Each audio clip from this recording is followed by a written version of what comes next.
শক্তিশালী সরকারি দল আর শক্তিশালী বিরোধী দল, আপনার কাছে কি মনে হয়? আমি বলছি শক্তিশালী সরকারি দল আর শক্তিশালী বিরোধী দল এটা নির্ধারণ করে কি জনগণই তো, এটা তো জনরায়ের ভিত্তিতে হয়।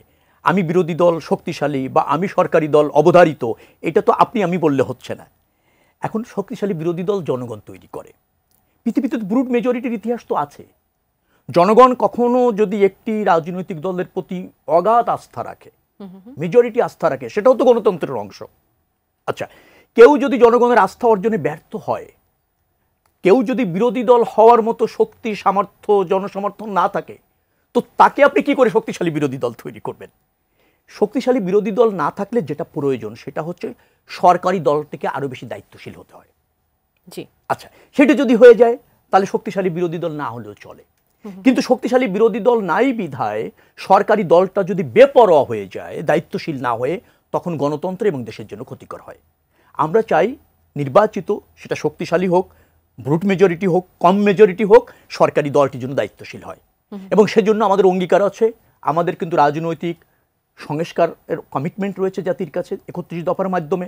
শাসনতন্ত্রের সংস্কারের কথা বলেছি, শাসন কাঠামোতে বলেছি, প্রাতিষ্ঠানিক সংস্কারের কথা বলেছি।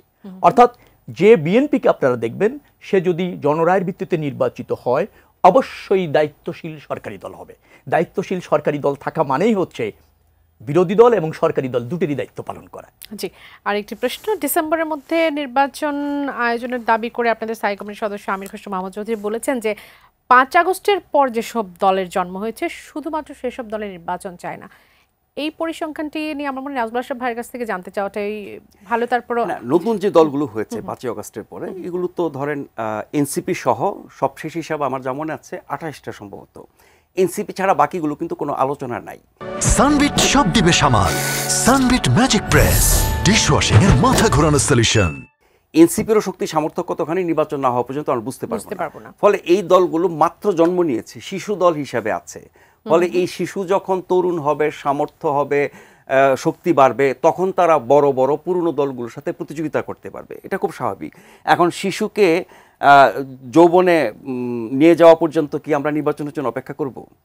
কারণ যৌবনে প্রৌঢ়ত্বে এরকম অনেক দল তো আছে, তাদের নিয়ে আমাদের নির্বাচন করতে হবে। আপনি ইসলামী আন্দোলনের এক নেতার বক্তব্য বলছিলেন যে যারা ক্ষমতালোভী তারা নির্বাচন দ্রুত চায়, আর যারা নির্বাচন চায় না তারা কি তাহলে? দেশপ্রেমী। তারা দেশপ্রেমী। আচ্ছা, এখন ক্ষমতা তো অনেক ধরন আছে। এই মুহূর্তে ডক্টর ইউনূসের যে সরকার, এই সরকারে কাদের হাতে ক্ষমতা? আমি শুধু উপদেষ্টা পরিষদে থাকলেই ক্ষমতা, এমপি মন্ত্রী হওয়ার তো এই মুহূর্তে সুযোগ নাই। কিন্তু ক্ষমতা, রাষ্ট্র ক্ষমতা, প্রশাসনিক ক্ষমতা, আইনি ক্ষমতা যদি বলা হয় ডক্টর ইউনূসের আমলে, তাহলে তো এই এনসিপি এবং অনেকগুলো ইসলামী দল তারাই তো অনেক বেশি ক্ষমতার অধিকারী।